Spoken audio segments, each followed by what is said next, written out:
मुझे याद आता है एक समय 77 में अकेला मैं विधायक यहां से चुनाया गया था, गुना जिला था। तो उस समय हालत ये थी कि सारे कांग्रेसी चले गए थे जनता पार्टी में, हम अकेले थे। और उस समय कि अब ये 3 लोग यहां बचे हुए हैं अशोकनगर के, बाकी सब ऊपर पहुंच गए। हम लोग सब मार्गदर्शक मंडल के सदस्य हो चुके हैं। एक हमारे यहाँ कैलाश त्रिपाठी था और अकबर मियाँ तो मौजूद, पता नहीं कहाँ बैठे हैं। अकबर है क्या, कहाँ बैठ, कल सुबह तो मिला था मेरे को। रमेश नायक जी वहां बैठे हुए। अकबर और कैलाश त्रिपाठी पर पुलिस ने रिपोर्ट दर्ज की कि साहब इन्होंने चाकू मारा। बैठे अकबर बैठे। हाँ तुम भी हो, तुम बाद में आए थे। बात यह है कि इन दोनों का नाम दर्ज कर दिया के साथ इन लोगों ने चाकू मारा। जब चाकू मारने की बात आई तो ये लोग मेरे पास आए, कैलाश भी आया और अकबर भी आया। ये रमेश नायक जी ताकीद करेंगे इस बात पर। तो मैंने कहा चलो कल मैं अशोकनगर आता हूं। मैं थाने पे गया और थाने पर मैंने लिख लिया, थाना प्रभारी जी ये चाकू दिग्विजय सिंह ने मारा है, आप मेरा नाम दर्ज कर लीजिए, मुझे गिरफ्तार कर लीजिए। वो कहने के साहब आप क्या बात कर रहे हैं? मैंने कहा मैंने चाकू मारा। जब आपने इन दोनों लड़कों का नाम डाल दिया जो यहां थे नहीं, उस पर यदि आपने चाकू मारने का अपराधी भान आपने ढूंढ लिया तो मैं तो स्वयं हाजिर हूं थाने में, आपके मुझे अरेस्ट कर लिया। उन्होंने कहा कि अब आप मुझे माफ कर दो और दोनों को वहां से छोड़ दिया। यही हालत आज जीतू पटवारी जी की है। जीतू पटवारी जी पर ये बहुत बड़ी कृपा की है अशोकनगर की पुलिस ने, मैं उनको बहुत बहुत धन्यवाद दूंगा। आज यदि वो बिना किसी रिपोर्ट के स्वयं पुलिस अगर मुकदमा दर्ज उसने कर दिया, बहुत बहुत धन्यवाद एसपी साहब और यह अशोकनगर पुलिस को। हम लोग इतने लोग यहां इकट्ठे भी नहीं होते। अब बड़ी मुसीबत है। प्रताप सिंह जी लोधी हमारे दमोह के जवेरा के 2 बार के विधायक मुझसे आके मिले। उन्होंने कहा साहब हम 3 दिन से वो दोनों बच्चों को ढूंढ रहे हैं, वो भी गायब है। उनकी माता पिता शिकायत करने के थे, वो भी गायब है। तो मैंने कहा ये तो बड़ा गंभीर विषय है। जो शिकायत करता थे वे गायब है और जिन दबंगों ने यह कृत्य किया, सही है गलत मैं नहीं जानता, लेकिन जन सुनवाई में उनका वीडियो है कि साहब हमारे साथ किया है। तो जैसे हमारे पूर्व के वकील साहब ने कहा कि एफआईआर दर्ज करना चाहिए, सुप्रीम कोर्ट का निर्देश है। तो बड़ी मेहरबानी करी एसपी साहब ने और यहाँ की पुलिस ने, जो उन्होंने उन दबंग के खिलाफ कोई एफआईआर दर्ज नहीं की। लेकिन हमारे ये भी बहुत दबंग है जीतू पटवारी जी में, मैं यूथ कांग्रेस जमाने से इनको देखता हूं, इनके खिलाफ एफआईआर दर्ज कर दी। अब मैंने ये तय किया है कि मुंगावली थाना में जाऊंगा, लेकिन उसके पहले उस गांव में जाऊंगा और जाके उस परिवार को ढूंढूंगा, गांव वालों से मिलूंगा और मिलकर पूछूंगा कि भाई ये बच्चे कहाँ हैं, इनके माता पिता कहाँ हैं। अगर वहां नहीं मिले तो मुंगावली थाने में जाकर उनकी गुमशुदा की एफआईआर दर्ज दिग्विजय सिंह और प्रताप सिंह कराएंगे। मंजूर है? स्वीकृति है? मंजूर है? धन्यवाद। अब आखिरी बात, जब 8 तारीख तय की जा रही थी तो मैंने जीतू से कहा, भाई अरे वो जयवर्धन पे बेचारे पे थोड़ी कृपा कर, 9 तारीख का उसका जन्मदिन है, कहाँ मनाएगा? तो भाई जीतू तो भाई जीतू है, नहीं आपको आना पड़ेगा। मेरी बात जयवर्धन से बात हो गई, जेवी से बात हो गई। मैंने कहा, उसने क्या कहा? उनका कहा नहीं 8 तारीख शूट। मैंने कहा चलो पिता के पास क्या करें, आज बुढ़ापे पहुंच जाता तो बेटी की बात ना मानो तो मुसीबत है। तो चलिए हम सब लोग 8 तारीख को मुसीबत यहाँ पे पहुंच गए। और जेवी तुम जहां भी रहो, कल हमारी तरफ से तुमको बहुत हार्दिक शुभकामनाएं, बहुत बहुत धन्यवाद। बोलो भारत माता की। हर जुल्म की जाति के टक्कर में कांग्रेस पार्टी मैदान में। बहुत बहुत धन्यवाद। खिलाफ जिस दिन नोटिस निकाला सुबह, उसी दिन शाम को निरस्त कर दिया, सस्पेंड कर दिया गया। भाई 10 साल तक मैं मुख्यमंत्री रहा हूं, मैं कानून नहीं जानता, लेकिन थोड़ा बहुत जानता हूं कि कम से कम 7 दिन का समय सुनवाई का दिया जाना चाहिए कि नहीं दिया जाना चाहिए? वकील साहब हो या बताओ, वकील साहब जितने हो तो हाथ उठाओ कि सही मैं कह रहा हूं कि नहीं कह रहा।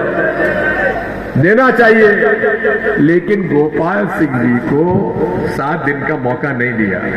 और मुझे दुख इस बात का और है कि जब मैंने कलेक्टर साहब से पूछा तो कलेक्टर साहब साफ मना करके कि समय ने आदेश ही नहीं दिया। अब ऐसे व्यक्तियों को क्या बताया जाए? इनको मैं यहां से नहीं जानता हूं, जब ये कलेक्टर हरदा थे तब से मैं इनको जानता हूं। अब ये बालक खड़ा है जिसकी शिकायत पर ये बंदूक का लाइसेंस निरस्त किया। बता दे। मैं हूं वकील लोधी, ग्राम कुंवरपुर से। भरत लोधी ने, विधायक जी गए कुंवरपुर, उनने गांव वालों से बोला कि आपकी सड़क खराब है, रोड डलवा दूं। पर लेकिन भरत के पिताजी और भरत ने उन पर झूठा FIR करवाया और बोला थाने आकर मेरा नाम लिखवाया गवाही में। मैं था नहीं, पुरानपुर था उस समय। मेरे को FIR पटकर आई, मैंने पढ़ी FIR। बाद में पता चला कि मेरा नाम गवाही में आया, तो मैं आया डग्गी राजा के पास। बोला विधायक जी मैं ना लड़ाई, जहाँ कुछ भी नहीं देखा मैंने, तो मेरा गवाही में नाम लिखवा दिया। और गांव में भी मैंने पता लगाया कि लड़ाई हुई कि नहीं हुई, पर 10 आदमियों से पूछा, 20 आदमी से पूछा, बोले लड़ाई नहीं हुई। ये गलत FIR हुई है डग्गी राजा पर। चलो धन्यवाद। झूठी शिकायत के आधार पर लोगों को बंद कर दिया जा रहा है। मैं इतना ही कहना चाहता हूं, जब भी हम इनसे बात करते हैं अधिकारी कर्मचारी से, कहते सर क्या करें सर, ऊपर का दबाव। ये ऊपर का दबाव कहां का है? ये कहां से आ रहा है ऊपर का दबाव? ऊपर का दबाव नहीं है, ये सब जमीन का दबाव है। और जो लोग इधर से कभी उधर, उधर से कभी इधर हो जाते हैं, उनका दबाव है और किसी का दबाव नहीं है। इसलिए हमारे पूर्व वक्ता हमारे फूल सिंह बरैया जी संविधान की लड़ाई लड़ रहे हैं। ग्वालियर हाई कोर्ट में बाबा साहब अंबेडकर जी की प्रतिमा लगनी चाहिए कि नहीं लगनी चाहिए, इस बारे में लड़ाई हम लोग लड़ रहे हैं। बोलो लगना चाहिए नहीं लगना चाहिए? उसकी लड़ाई लड़ रहे हैं। मैं कहना चाहता हूं यहाँ के प्रशासन को कि हम लोग आपसे यही कहना चाहते हैं कि आप संविधान का पालन करो, नियम और कानून का पालन करो। भाजपा के नौकर की तरह तो आपने काम किया, तो हम लोग जाएंगे court, lower court, DJ court, high court, supreme court. और मैं हमारे वकील साहबान सबसे कहना चाहता हूं, सब लोग इकट्ठे हो और ये FIR जो दर्ज हुई है पटवारी जी के खिलाफ, जीतू के खिलाफ, इसको क्रॉस कराने के लिए हमको जहां जाना पड़े जाएंगे, लेकिन ये क्रॉस करा के रहेंगे। और गिरफ्तार करना हो तो हम सब तैयार हैं, पूरे के पूरे लोग गिरफ्तारी करने के लिए चलेंगे। जो जेल में भेजना है भेज दो, जमानत की बात नहीं करेंगे।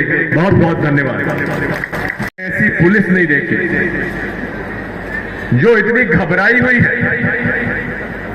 मेरे पास खबर ये आई कि साहब बहुत 8 जिले की पुलिस बुलाई गई है, 8 जिले की। और 8 जिले की पुलिस इसलिए बुलाई गई है कि लोग हमारी सभा में ना आ पाए। लोगों ने मुझसे आके शिकायत की। मैंने कहा बेटा बहुत शुभ लक्षण है। जब कोई सरकार इतनी घबरा जाए कि 8 जिले के पुलिस वालों को इसलिए बुलाए कि कोई पहुंच ना पाए। उसके बाद भी जैसा हमारे हरीश चौधरी जी ने कहा, यहां तो जगह कम पड़ गई। यहां अगर इससे दुगना भी कहीं हमारा पंडाल होता तो जगह नहीं मिलती। और आज मुझे लगभग 50 साल की राजनीति में मैंने ऐसा केस नहीं देखा। आपसे कहना चाहूंगा, जीतू पटवारी जी के ऊपर मुकदमा दायर कर दिया है। मैं अंदर मन से बात करूं, ऐसे मुकदमा अगर 10 वर्ष लागू कर दे, घर में बैठे सरकार बन जाएगी। और बैठे सरकार बन जाएगी। 10 मुकदमे जीतू पटवारी के ऊपर और दायर कर दे, फिर भी आप बदला लेना चाहते हैं जीतू पटवारी जी का, तो बदला कैसे लोगे? लाठी से, बंदूक से नहीं, पत्थर से नहीं, कुश्ती से नहीं, पंजे में बटन दबा दो। और जिस दिन आपने पंजे वाला बटन दबा दिया और कांग्रेस की सरकार बना दी, तो जीतू पटवारी जी को दूर की बात है, मैं इनकी चमड़ी में भूसा काट बदलूंगा। न्याय सत्याग्रह कार्यक्रम में उपस्थित सबसे पहले मैं आदरणीय हमारे पूर्व मुख्यमंत्री आदरणीय दिग्विजय सिंह जी, कार्यक्रम में उपस्थित आदरणीय हमारे प्रदेश के कांग्रेस कमेटी के अध्यक्ष आदरणीय जीतू पटवारी जी, आदरणीय राजा साहब, एवं कार्यक्रम में उपस्थित सभी हमारे पूर्व मंत्रीगण, पूर्व विधायकगण, सभी हमारे कांग्रेस पार्टी के पदाधिकारी, सभी इस कार्यक्रम में सम्मिलित सभी हमारे कांग्रेस के वरिष्ठ युवा कार्यकर्तागण, माता बहने, सभी को मैं प्रणाम करता हूँ, नमस्कार करता हूँ। आप सभी को मैं बताना चाहता हूँ कि आज न्याय सत्याग्रह कार्यक्रम की हमें आंदोलन में आवश्यकता क्यों पड़ी? भैया एक शांत हो जाए के लिए। आप सभी को पता होगा कि हमारे नुगारी विधानसभा के ग्राम मुर्रा में लोधी समाज के श्री किशन सिंह लोधी जी के लड़के रघुराज लोधी और उसका छोटा भाई, उन दोनों के साथ उसी ग्राम के सरपंच के लड़के विकास यादव ने जो भी आपसी रंजिश हो उसको लेकर रघुराज लोधी के छोटे भाई को एक तो मारपीट करी, मैंने उसकी गाड़ी भी घर पे घर से छीनी, उन लोगों के साथ मारपीट करी और एक अमानवीय कृत्य उसे गंदगी मेला खिलाने का काम किया। वो दोनों भाई कलेक्टर के पास गए, एसपी के पास गए, जनसुनवाई कार्यक्रम में गए, लेकिन भारतीय जनता पार्टी की सरकार के होते हुए उनकी एक भी नहीं सुनी गई। उसके बाद आदरणीय हमारे प्रदेश अध्यक्ष जीतू पटवारी जी का दौरा सागर छतरपुर होते हुए ओरछा का था। उस दिन वो दोनों भाई ओरछा अपनी एफपीटी जो उनके साथ हमारी में एक घटना घटी उसको बताने के लिए आदरणीय जीतू पटवारी जी के पास गए और जो सत्य था कांग्रेस आरटीओ के फोन, एसपी के फोन, DI के भवन हमारे यहाँ का माननीय एसपी साहब, आपकी बड़ी तमन्ना है मुझे बंद करने की, और मेरी भी तमन्ना है एसपी साहब बंद करने की।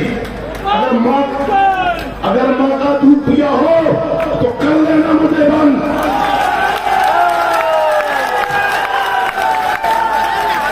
हम डरने वाले नहीं हैं, हम पृथ्वीराज चौहान के वंशज हैं। हमारे पूर्वजों ने घास की रोटी खाई है। तो मेरा मकान, तो मेरा कॉम्प्लेक्स, तो मेरे बैंक की बिल्डिंग, लेकिन एक याद रखना एसपी साहब, एक बात याद रखना कि माननीय राय साहब का ध्यान आकर्षण करूंगा मैं। नीचे बैठे जनता में। माननीय राय साहब, हमारे यहाँ राजघाट डैम के लगभग 3000 मकान और उसमें हर वर्ग के लोग हैं, इन्हें पुनर्वास नहीं दिया। चंदेरी में सरकारी जमीन में बसे हैं। मेरा घर तोड़ देना, उन गरीबों का घर मत तोड़ना। लेकिन एक और बात है, मैं उस घर में पैदा हुआ हूं, आपने जरीब डाल दी मेरे घर में, कोई नोटिस नहीं। मैं 65 साल की मेरी उम्र हुई, उस मकान को तोड़ोगे आप? अरे अगर माता दूध दिया है तो तोड़ना, देखा जाएगा, निपटा जाएगा। लेकिन एक बात और है, अगर मेरा मकान तोड़ोगे तो 3000 मकान को मत तोड़ना दो क्षेत्र में। लेकिन जो 20 साल में भारतीय जनता पार्टी के लोगों ने मकान बनाया है, मैं खड़े होते, हमारे प्रदेश के अध्यक्ष खड़े होते, उन गद्दारों से भी मकान तोड़वाएंगे। अगर एक वकील लोधी से मेरा हाथ जोड़कर निवेदन है, वो मंच पे आने का कष्ट करे। वकील लोधी कुंवरपुर, वो मेरे FIR में गवाह थे, वो मेरे साथ आए।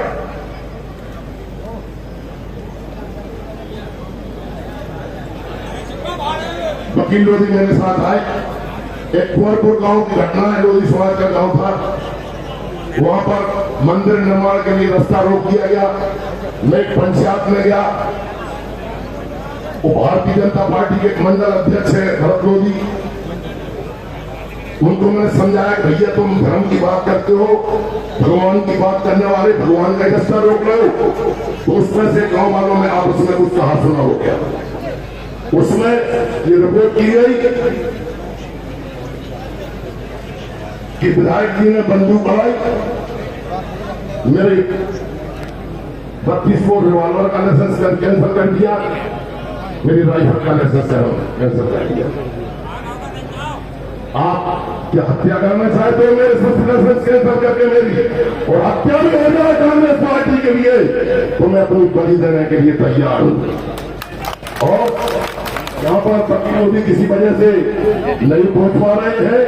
आज अध्यक्ष जी, मेरा आपसे आग्रह है, मेरा मकान टूट जाए बिल्कुल मत आना, लेकिन ये चड्डों के मकान है 50, आप और हम मिलकर तुड़वाएंगे। भारत माता की जय, जय हिंद, जय भारत। भारत माता की, भारत माता की, कांग्रेस पार्टी। हमारे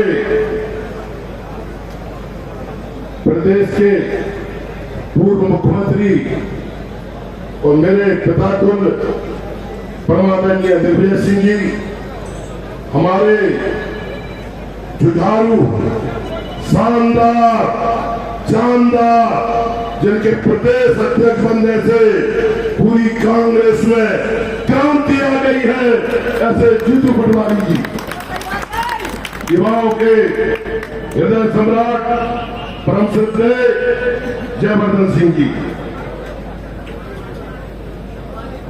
जिला कांग्रेस अध्यक्ष है, कांग्रेस अध्यक्ष सम्माननीय विधायकगण, सम्माननीय मीडिया के पधारी मनसा सिंह और सभी जनता जनार्दन के चरणों में प्रणाम करता हूं, जिनकी वजह से जीतू पटवारी जी हमारे मध्य प्रदेश सरकार के पूर्व मुख्यमंत्री माननीय राजा साहब दिग्विजय सिंह जी, हमारे मध्य प्रदेश कांग्रेस के प्रभारी माननीय हरीश चौधरी जी एवं हमारी मध्य प्रदेश विधानसभा में नेता प्रतिपक्ष माननीय उमंग सिंगार जी, हम सबके नेता बाबा साहब माननीय जयवर्धन सिंह जी, कांग्रेस पार्टी के वरिष्ठ नेता सम्मानीय फूल सिंह बरैया जी एवं सम्मानीय मंच एवं मेरे सामने अशोकनगर जिले के गांव-गांव से पधारे हुए समस्त मेरे साथियों, सभी को हाथ जोड़कर प्रणाम करता हूं, नमस्कार करता हूं, जय श्री राम करता हूं। साथियों, जैसा कि आप सबको विदित है कि मध्य प्रदेश की सरकार और अशोकनगर की पुलिस के द्वारा हम सबके नेता माननीय जीतू पटवारी जी पर किस तरह की एफआईआर की गई है, ये आपसे छुपा हुआ नहीं है। मैं उस चीज को मैं गहराई से नहीं जाऊंगा, क्योंकि आपने सोशल मीडिया अखबारों के माध्यम से पूरी बात देखी। और साथियों, किस तरीके से भाजपा की सरकार एक नेता की आवाज को कुचलने का प्रयास करती है। साथियों, मैं आपसे पूछना चाहता हूं, जब कोई व्यक्ति पीड़ित होता है और पीड़ित व्यक्ति की जब पुलिस और प्रशासन नहीं सुनता, तो वो सबसे पहले सत्ता पक्ष के नेताओं के पास जाता है। जब सत्ता पक्ष के नेता पीड़ित व्यक्ति की बात को नहीं सुनते हैं, तो वो विपक्ष के नेताओं के पास जाता है। और साथियों, वो पीड़ित व्यक्ति विपक्ष के नेता हमारे माननीय जीतू पटवारी जी के पास जाते हैं। तो उन पर ही जब जीतू पटवारी जी कलेक्टर महोदय को फोन लगा के मामले में बात करते हैं, तो हमारे प्रदेश अध्यक्ष माननीय जीतू पटवारी जी पर ही झूठी एफआईआर कर दी जाती है। ये आप सबने देखा है। ये लोकतंत्र की सरासर हत्या। मेरे साथियों, इन्होंने लोकतंत्र की हत्या को करने का प्रयास किया है, परंतु ये लोग भूल गए कि जनता की ताकत बहुत बड़ी होती है। समय एक जैसा किसी का नहीं रहता। इस दुनिया में एक से एक बड़े आतताई फैला हुए, कंस जैसे, रावण जैसे, परंतु एक दिन अंत सबका हुआ है। कोई गलत फहमी में न रहे। कुर्सी 5 साल की होती है। 5 साल बाद जब जनता बदलाव लाती है, जब जनता अंगड़ाई लेती है, तो बड़ी बड़ी कुर्सियां धराशायी हो जाती है। मेरे साथियों, हमने देखा कि हमारे इस सत्य एवं न्याय के आंदोलन को किस प्रकार कुचलने का प्रशासन पुलिस के द्वारा प्रयास किया गया। साथियों, अशोकनगर के समस्त hotel, lodge, guest house, restaurant सब बंद कर दिए गए पुलिस के द्वारा। परंतु हमारे कांग्रेस के कार्यकर्ताओं ने अपने दिल खोल दिए, अपने घर खोल दिए। इसके साथ ही सारे अशोकनगर जिले के पेट्रोल पंप बंद करवा दिए कि जिससे डीजल न डलवा पाए, पेट्रोल न डलवा पाए, कार्यकर्ता इस न्याय सत्याग्रह में न आ पाए। इसके साथ साथ और उनकी छोटी मानसिकता में आपको बता दूं, अशोकनगर शहर की लाइट काट दी गई है। अभी अशोकनगर शहर की लाइट काटी है, परंतु ये भूल गए कि हम जनरेटर लेकर आए। हमें पता था आपकी ओर की हरकतों के बारे में कि आप किस तरह की हरकत करेंगे, परंतु आपने देख लिया, पूरी ताकत लगा दी, भीड़ को रोकने का प्रयास किया, परंतु ये पंडाल छोटा पड़ रहा है। आपकी भीड़, आपकी जो ताकत थी, आपकी जो तानाशाही थी, काम नहीं आई है। याद रखना, जिस जोश और जिस उमंग के साथ हमारे अशोकनगर क्षेत्र की जो जनता जनार्दन यहाँ पहुंची है, आने वाले 3 साल बाद इससे 10 गुनी ताकत के साथ मध्य प्रदेश में बदलाव करने का काम हमारे मध्य प्रदेश की जनता करेगी। क्योंकि अब हमारे वरिष्ठ नेता का बेटे हमें उनको भी सुनना है। मैं अधिक कुछ नहीं कहूंगा, इसके साथ अपनी बात को समाप्त करूंगा। धन्यवाद। जय हिंद, जय भारत। और प्रदेश का नेतृत्व, आप सभी का मैं अभिनंदन करता हूं। और मेरे सामने ये अपार जनसमूह, देशतुल्य सभी माता बहनें, पूरा कांग्रेस परिवार और हमारे क्षेत्र से और बाहर से पूरे मध्य प्रदेश से आप आए हैं। आपका सबका मैं हृदय से वंदन करता हूँ, नमस्कार करता हूँ और सभी को मेरा जय श्री राम। वास्तव में ये जो वर्तमान भारतीय जनता पार्टी की सरकार है, आज भी ये बहुत सारे लोगों के नाम लिख लेगी कि किस किस के ऊपर FIR करना है, कौन ज्यादा भीड़ लाया उस पर भी करना है, कौन ने उनकी बात नहीं मानी। तो ये तो सिलसिला जारी रहेगा। माननीय हमारे प्रदेश अध्यक्ष जी के ऊपर जो झूठी FIR की गई है और आपने उसके विरोध में इतना बड़ा जन सत्याग्रह, न्याय सत्याग्रह जो यहाँ पर आम सभा में परिवर्तित किया है, मैं अशोकनगर की तरफ से, पूरे जिले की तरफ से, सभी कांग्रेस परिवार की ओर से मैं सबका हृदय से अभिनंदन करता हूँ और वंदन करता हूँ, स्वागत करता हूँ कि आपने इस कार्यक्रम में आकर के ये दिखा दिया कि कांग्रेस बहुत शक्तिशाली पार्टी है, बहुत बड़ी पार्टी है और इसके कार्यकर्ता जो है ना तो FIR से डरते हैं, न किसी चीज से डरते हैं। चाहे जो सरकार करे, अगर उन्होंने आगे फिर कुछ किया तो ऐसा ही प्रदर्शन फिर होगा। मैं ज्यादा नहीं बोलूंगा। मैं सबको पुनः प्रणाम करता हूँ इस बड़े मंच से कि आप यारे मोबाइल नीचे कर लो। एक आज नारा लगाए सब लोग, आवाज दो, आवाज दो।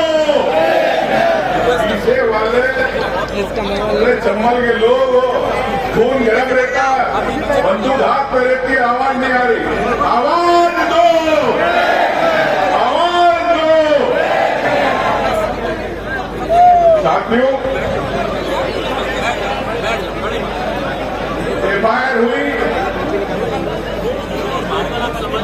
लेकिन ऐसी FIR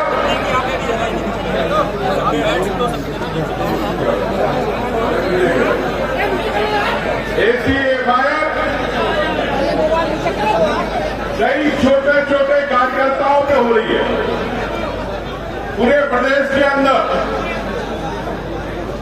अभी मैं रास्ते में आ रहा था पूना से अशोकनगर, तो एक दलित परिवार के खेत में उसके परिवार का लड़का मार दिया गया। उस चांद्रा खाने वालों ने उसकी रिपोर्ट कर दी। मेरी गाड़ी रोकी, वो बोले गाड़ी चेक करेंगे। तो मेरे क्या ना इसके अंदर हथियार है, न बम है, न बारूद है। हमारे कार्यकर्ताओं में ताकत है, इनमें बारूद है। इससे लड़ना पड़ेगा आपको। और मोहन यादव की सरकार, भारतीय जनता पार्टी की 20 साल की सरकार, मैं जानता हूं कई हजार कार्यकर्ता, कई लाख कार्यकर्ताओं के ड्यूटी FIR हुई जा रही है। लेकिन जिस प्रकार से आप ताकत से दिखते हो, भारतीय जनता पार्टी घबरा जाती है। मोहन यादव जी पंजाब चलेंगे, कानून व्यवस्था बिगड़ी हुई, अब बोले पंजाब से हम निवेश लाएंगे। पंजाब से निवेश नहीं लाएंगे। पंजाब में क्या मिलता है?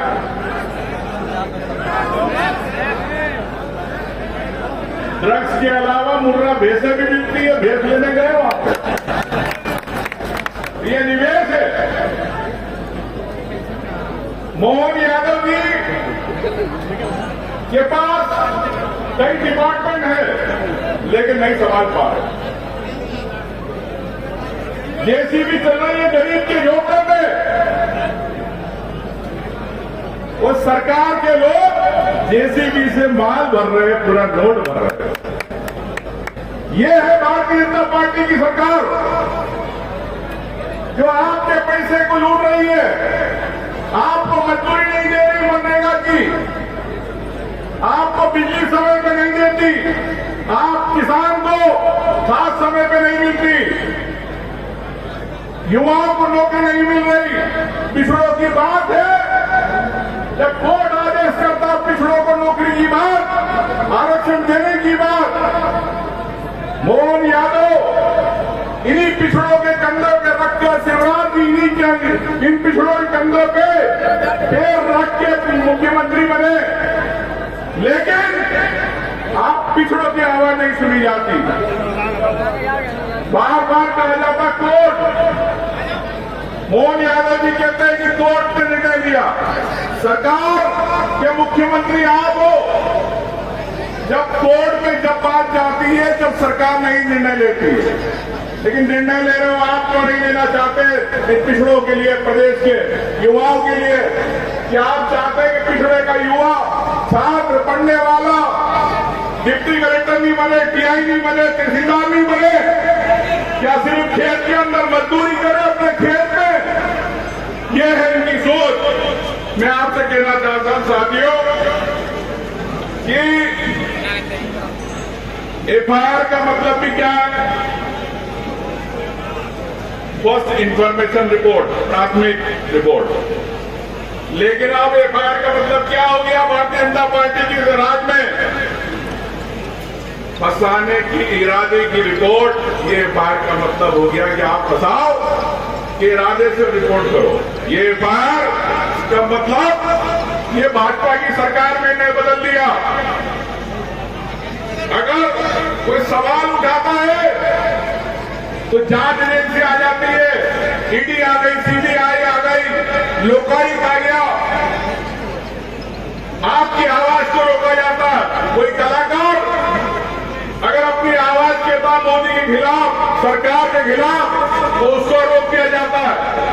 देश के अंदर लोकतंत्र को कमजोर करने का प्रयास किया जा रहा है। तो यही बात है, जीतू पटवारी जी ने जो बात उठाई, उस गरीब की बात उठाई, सिरोधी एक गरीब की बात उठाई, और निर्णय क्या हुआ? यहाँ का एसपी अपने नंबर बढ़ाने के लिए मोहन यादव के सामने फटे और यहाँ पे बढ़ा दी। मुझे कुछ जानकारी मिली कि यहाँ का एसपी से यहाँ के भारतीय जनता पार्टी के कार्यकर्ता नाराज है, लेकिन ये एसपी लगता है सुटकेस वाला है, सुटकेस देके आया है, कहा के अशोकनगर में आया है। साथियों,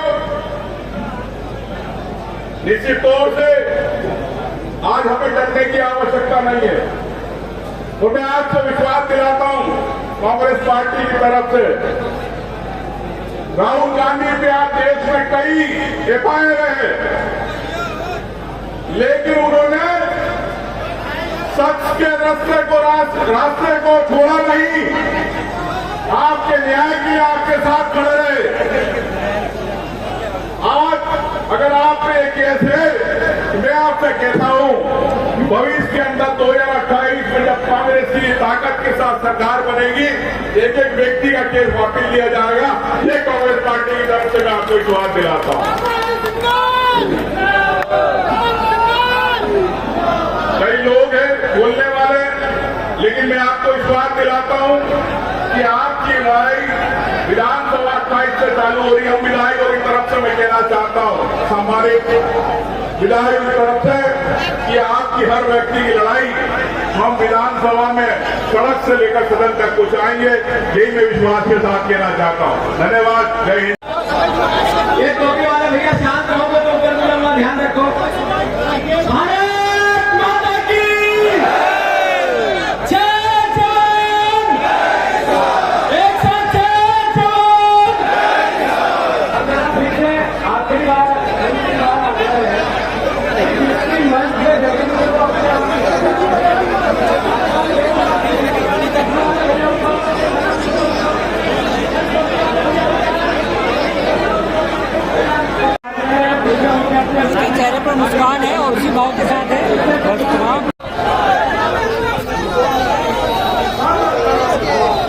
सभी जाबाज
आपको मंच पर आमंत्रित कर रहा हूं कि वो मंच पर आ जाए। और जैन समाज के हमारे अशोकनगर के आन बान शान श्री गिरीश जैन जी आज इस न्याय सत्याग्रह के ऐतिहासिक आंदोलन में उपस्थित तिवारी संतोष दुबे जी भी यहाँ मौजूद हैं। मान्य श्री चंद्रेश श्रीहरी जी संगठन मंत्री, जाहिद ठेकेदार जी महामंत्री, सुरेश पंचवानी उपाध्यक्ष भी मौजूद हैं। सचिन जी स्वागत भाषण देने के लिए हैं। इसके बाद हम सुन पाएंगे बहुत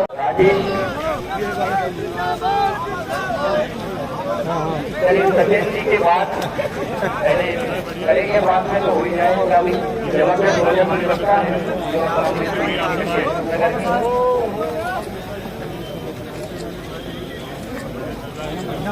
सम्मानीय साथियों, अरे जुल्मी जब तक जुल्म करेंगे सत्ता के इन गलियारों से, चप्पा टूट उड़ेगा इंकलाब के नारों से। जीतू पटवारी जिंदाबाद जिंदाबाद जिंदाबाद।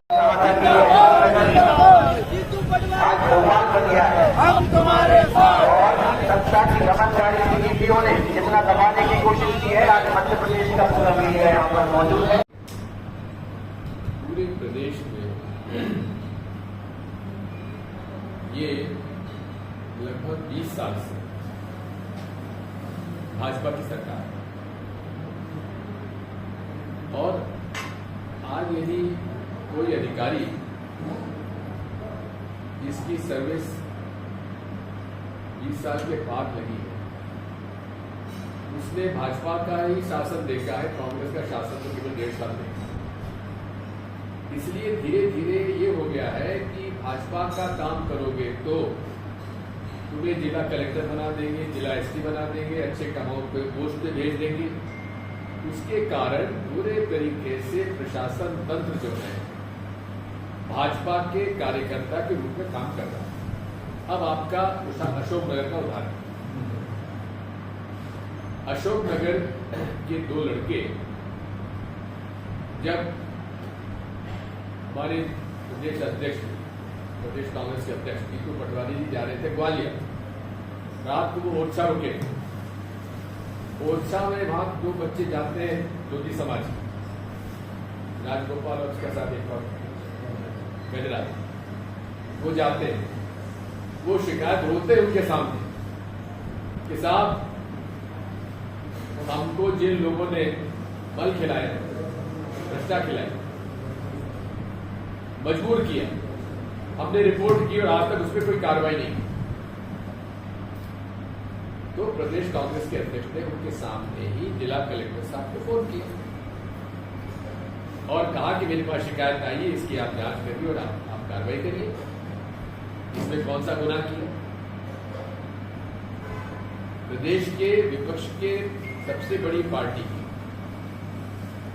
प्रांतीय अध्यक्ष अगर दो युवकों की बात पर इतने गंभीरता से नहीं लेंगे तो वे अपने दायित्वों का निर्वहन नहीं करेंगे। इसलिए उन्होंने जिला कलेक्टर से बात की। अब जो बात करी वो आजकल को सोशल मीडिया का जमाना है और सोशल मीडिया में वायरल हो गया।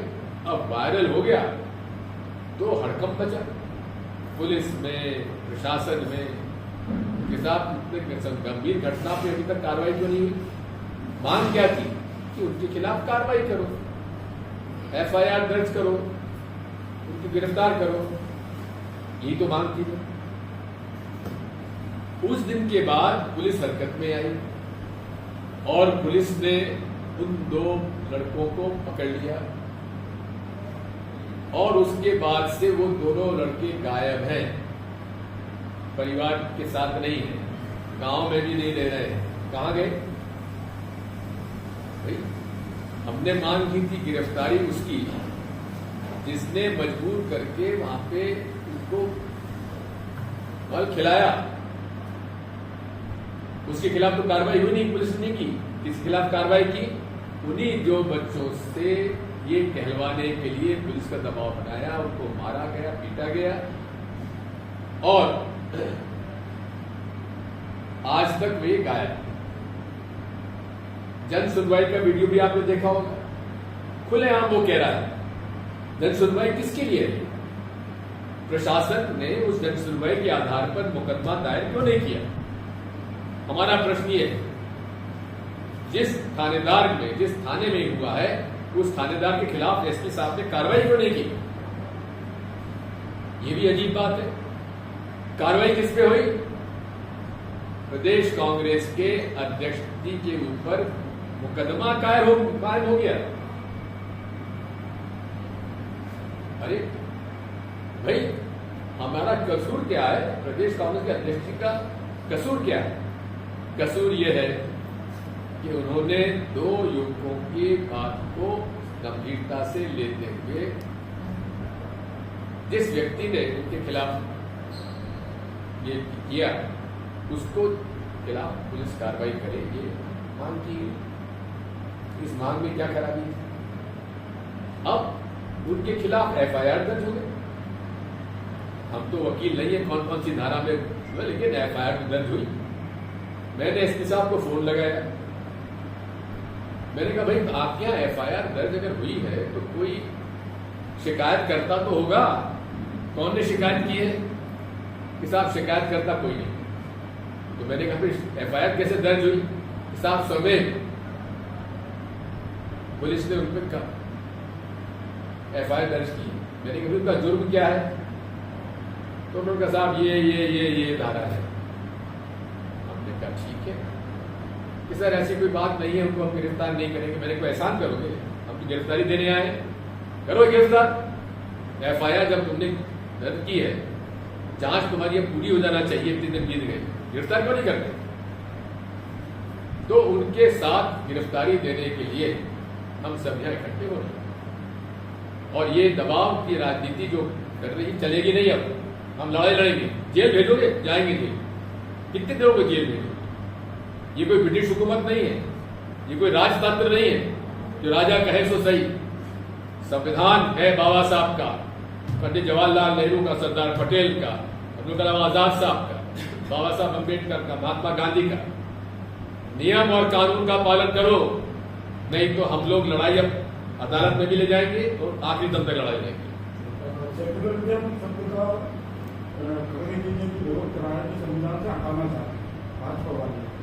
देखिए सेक्युलरिज्म का मतलब क्या है?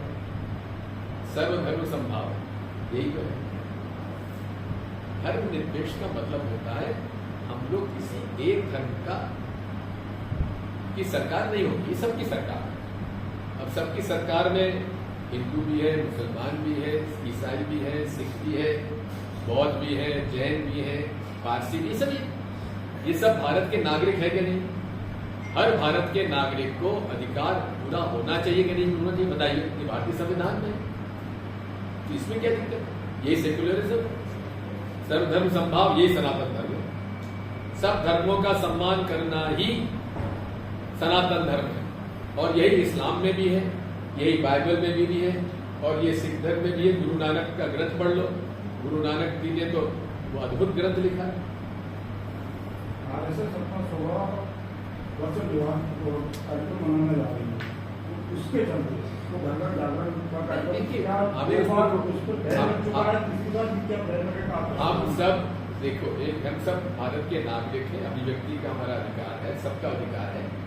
अगर आरएसएस अपना 100 वर्ष मनाना चाहते हैं तो मनाएं, लेकिन बात यह है भारतीय संविधान का पालन वो करते हैं कि नहीं करते हैं, इसको थोड़ा स्पष्टीकरण करते हैं, वो जन जागरण चलाएं।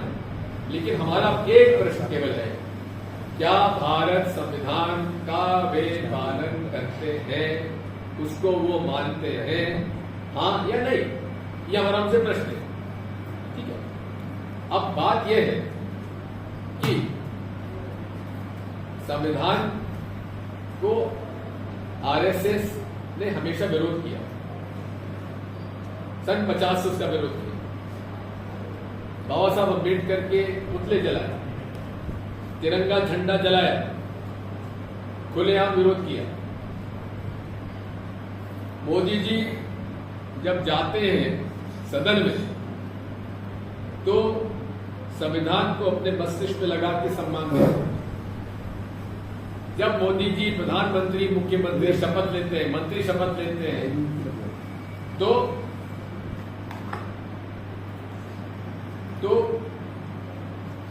वे संविधान की शपथ लेते हैं, नियम और कानून की शपथ लेते हैं, सबके साथ समान न्याय करेंगे उसकी शपथ लेते हैं। तो क्या अशोकनगर में आज न्याय हो रहा है क्या? जब न्याय नहीं हो रहा है तो हम सत्याग्रह करेंगे। हमारा कोई प्रशासन को, शासन को नियम तोड़ने के लिए नहीं, हमने सभा की इजाजत दी है, सभा में हम लोग शामिल होंगे और अपनी बात दृढ़ता से रखेंगे और चुनौती देंगे सरकार, करो हमें गिरफ्तार, उनमें कर साहस। सर बॉर्डर से जो प्रवेश करने को उनको रोका जा रहा है, पेट्रोल पंप की आज ये घबराई हुई है सरकार के प्रशासन के हाथ पांव कांप रहे हैं। क्यों? कि गलती तो और क्या करें, जितना ये रोकेंगे उतने ही शक्तिशाली कांग्रेस होगी। ग्वालियर चक्कर लगातार अखाड़ा बना हुआ है, आपने उपवास किया, ग्वालियर में अम्बेडकर को लेकर राजनीति शुरू हो गई है, भाजपा अलग अलग राजनीतिक बाबा साहब के लिए राजनीतिक हम लोग नहीं कर रहे हैं। मैं जानना चाहता हूं, जब माननीय सुप्रीम कोर्ट के प्रांगण में बाबा साहब अम्बेडकर की मूर्ति लग सकती है, जब संसद के प्रांगण में मूर्ति बाबा साहब की लग सकती है, तो मध्य प्रदेश के ग्वालियर बेंच के प्रांगण में, हाई कोर्ट के प्रांगण में बाबा साहब अम्बेडकर की मूर्ति से विरोध क्यों किया था? चीफ जस्टिस साहब का आदेश है कि मूर्ति लगाओ, मांग की वकीलों ने मांग की, उनका क्यों लगाओ। वो तत्व जो संघ से जुड़े हुए हैं, वो तत्व जो भाजपा से जुड़े हुए हैं, आज तक भाजपा ने उन लोगों के खिलाफ एक शब्द नहीं बोला। क्या मुख्यमंत्री जी, मैं आपको चुनौती देता हूं, अगर आप में साहस है और आप यदि भारतीय संविधान का समर्थन करते हैं, यदि आप बाबा साहब अम्बेडकर का सम्मान करते हैं, तो आप मध्य प्रदेश के ग्वालियर बेंच के प्रांगण में बाबा साहब अम्बेडकर की मूर्ति लगवाइए, भव्य मूर्ति लगाइए, हम सब आपका समर्थन करेंगे। अम्बेडकर धाम बना दिया 20 करोड़ से, अम्बेडकर धाम बना दिया 20 करोड़। अरे धाम का क्या होता है? मानसिकता। अरे प्रांगण में क्यों नहीं बनना चाहिए? हाईकोर्ट में क्यों नहीं बनना चाहिए? कौन सा धाम बना अम्बेडकर बता दीजिए। आप गए वहां तभी, बताइए कहाँ है? 84 के मंदिर, अभी मुख्यमंत्री आए थे, पहले 8 करोड़ दिए, 12 करोड़। अरे तो क्या कहाँ दिया है? बन गया क्या? आप गए हो कभी? चलिए मुझे पता दीजिए, मैं चलूंगा आपके साथ। चलिए, हो गया। कांग्रेस के सत्याग्रह की घोषणा के बाद अशोकनगर में प्रशासन द्वारा 144 लगा दी, सारे होटल वगैरह ग्रहण कर लिए और कार्यकर्ताओं को रोक रहे हैं। कार्यकर्ताओं के लिए रुकने के लिए कोई व्यवस्था नहीं। जितना रोकोगे उतनी सख्ती से कांग्रेस चुनाव लड़ेगी और आपके अन्याय के खिलाफ लड़ेगी, न्याय का सत्याग्रह करेगी। चलो, आवाज उठाना चाहिए, उसी बात को लेकर हम लोग आवाज उठा रहे हैं। चाहे किसी के भी साथ अगर इस तरह से हमको व्यक्त करता है, सरकार अगर किसी के खिलाफ इस तरह से बेमतलब मुकदमा कायम करके उसको प्रताड़ित करने का काम कर रही है, वो ठीक बात नहीं है। ये मतलब इस बात को लेकर आज यहाँ पे सत्याग्रह करेंगे और पूरे प्रदेश के लोग आ रहे हैं और भारतीय जनता पार्टी को माफी मांगना चाहिए और ये केस वापस विड्रा करना चाहिए। एक अकेले को आरोपी बना तो उसको जेल भेज दिया, बाकी के पुलिस ने इन्वेस्टिगेट। आरोपी कौन था? और 2-3 और बता से राजू आशीष सोनी को दोस्त था उसका, संजय रघुवंशी। मारने वाला कौन था? मारने वाला 4 लोग थे। कौन कौन? अरे नाम तो बता यार। संजय रघुवंशी, रोज बताते तू। बोलू साहू, मानव लोधी, जो 4 लोगों के नाम दिए थे, पुराने नाम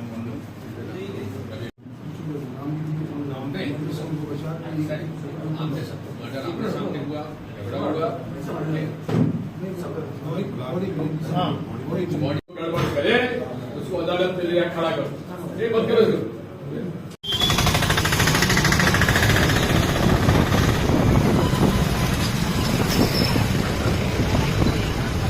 धन्यवाद के तो भाभी तो